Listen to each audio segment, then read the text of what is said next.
The film opens with the narrator stating that you may have heard this story before, but says you may remember it differently. As it begins, there were two rival kingdoms. The first was the human kingdom, ruled by a greedy and power-hungry king, while the second kingdom, the Moors, was peaceful and tranquil, home to a number of delicate and gentle creatures. Sitting in a tree is a young fairy girl, Maleficent. She is playing with dolls until she hears a noise. A branch on the tree is snapped, and she wraps her hands around it to magically fix it. She then spreads her large wings and takes flight across the land, greeting all the other creatures she sees. She comes across three pixies who tell Maleficent that the forest guards have caught a thief trying to steal a jewel. Maleficent flies to investigate. The two large tree-like guards are holding back the thief as he hides. Maleficent tells him to come out, and is surprised to see it as a human boy, looking no different from her, other than the wings and horns. His name is Stefan, and he is holding a jewel.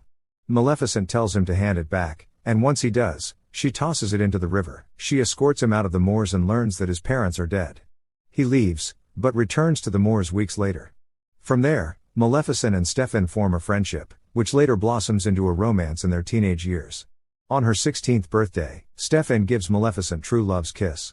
However, this was not meant to last. Now an adult, Maleficent is a more powerful guardian of the moors. From the distance, she spots King Henry and his army charging toward the moors. Maleficent leads her own army of the forest guardians against Henry's forces. She swoops down and takes down the soldiers. With a few flaps of her wings, she throws them off their feet. She even brings Henry down, but he pushes her away with his armor, as it is made of iron, and iron burns fairies. Henry's army retreats back to the kingdom. In his bed, Henry speaks to his men, including the adult Stefan, ordering them to kill Maleficent. The one who does so will be appointed as his successor to the throne. Stefan goes back into the moors at night to seek out Maleficent. She finds him, and they reconnect after spending so much time apart. He gives her a wine to drink, which is laced with a drug. When Maleficent is asleep, Stefan pulls out a knife to kill her, but he cannot bring himself to do it. Instead, he takes a chain and uses it to take off Maleficent's wings. He brings them back to Henry to prove that he slew Maleficent. When she awakens, she feels the pain on her back, and then wails when she realizes her wings were stolen. She later picks up a stick, which she transforms into her scepter, then walks furiously through the moors until she sits near the ruins. At the same time, Stefan is crowned king and is married to Henry's daughter Layla. Maleficent screams and lets out a powerful blast of green light into the sky, which Stefan can see from his tower. In the morning, Maleficent sees a man capture a raven with a net, hurting it mercilessly. She uses her magic to turn the raven into a man. The first man runs away, thinking he just captured a demon. Maleficent comes before the man Raven, who is at first unhappy with having his form changed, until he realizes that Maleficent saved him. He introduces himself as Diaval and agrees to be Maleficent's wings. One day, the handmaidens in the kingdom chatter about the birth of a baby girl.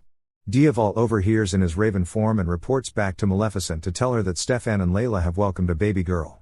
They hold a christening for the little Princess Aurora. The whole kingdom turns out for the celebration, even the pixies. They come to bestow their gifts upon the baby. Knotgrass gives her the gift of beauty. Before Thistlewit can grant Aurora her gift, a great wind blows through the hall. Everybody is stunned when Maleficent, donning her trademark crown and black robes, comes strolling in, grinning sinisterly. She admits to being surprised at not receiving an invitation, though she claims not to be offended. She too brings a gift. She faces the whole kingdom and announces that while the princess will indeed grow in grace and beauty, she will be cursed. When the sun sets on her 16th birthday, she will prick her finger on the spindle of a spinning wheel and fall into an eternal sleep. However, Maleficent says the curse can be broken by true love's kiss, and no power on earth can undo this. She leaves and sets up a bunch of thorn trees surrounding the moors to keep Stefan's men out. Stefan orders all his men to find every spinning wheel in the kingdom and have them taken apart and burned.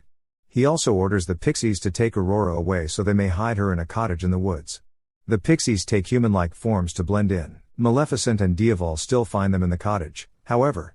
Maleficent creeps up by the window where the baby is and tries to frighten it, but the baby merely giggles. Over time, Maleficent and Diaval keep their watch over Aurora as she grows. Maleficent also enjoys messing around with the pixies as they try, or not, to take care of Aurora.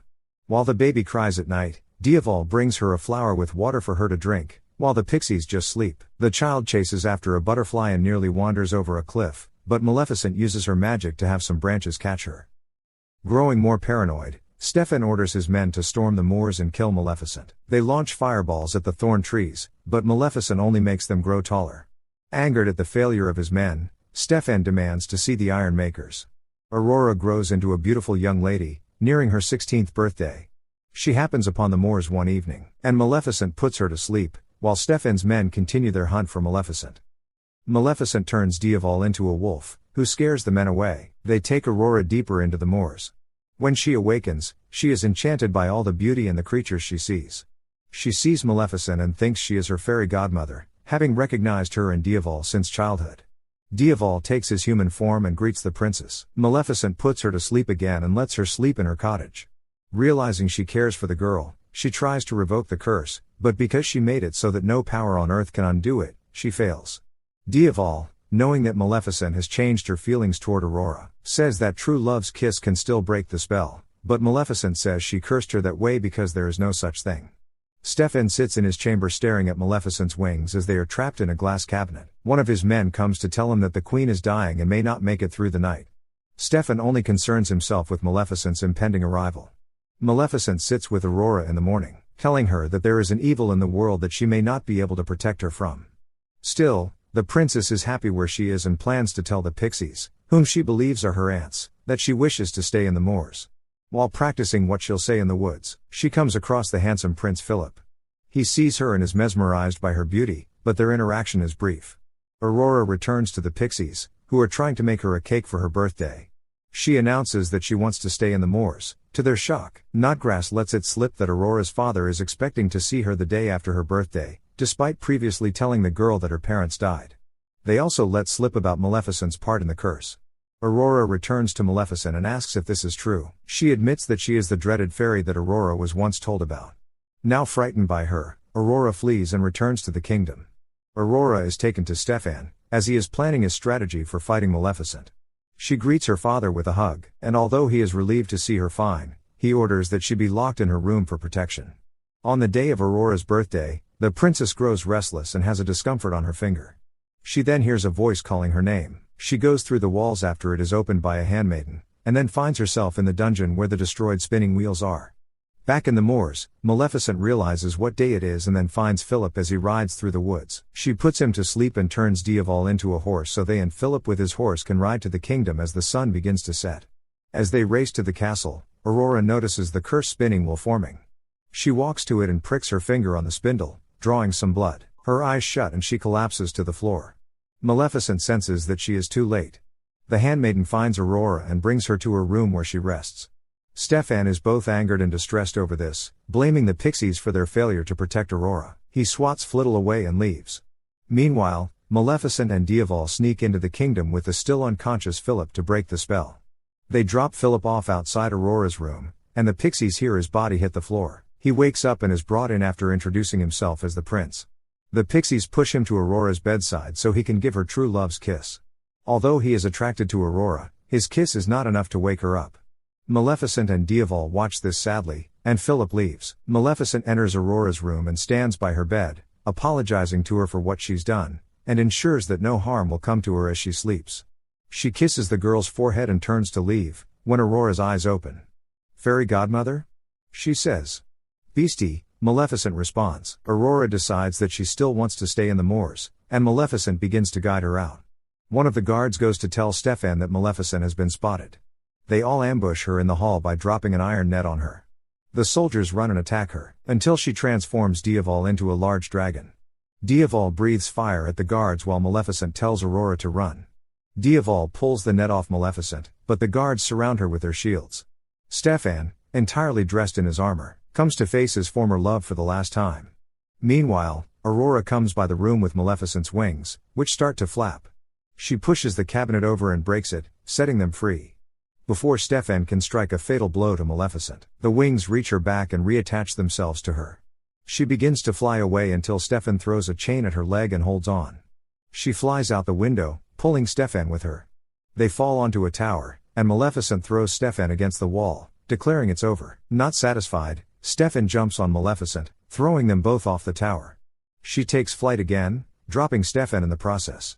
He falls to his death, and Maleficent stands by his body one last time. A while later, Maleficent has found peace in her heart and undoes the dark magic in the moors, restoring it to its former beauty. Aurora is crowned queen of both the human kingdom and the moors, with Philip coming to the moors to join the other creatures in celebration.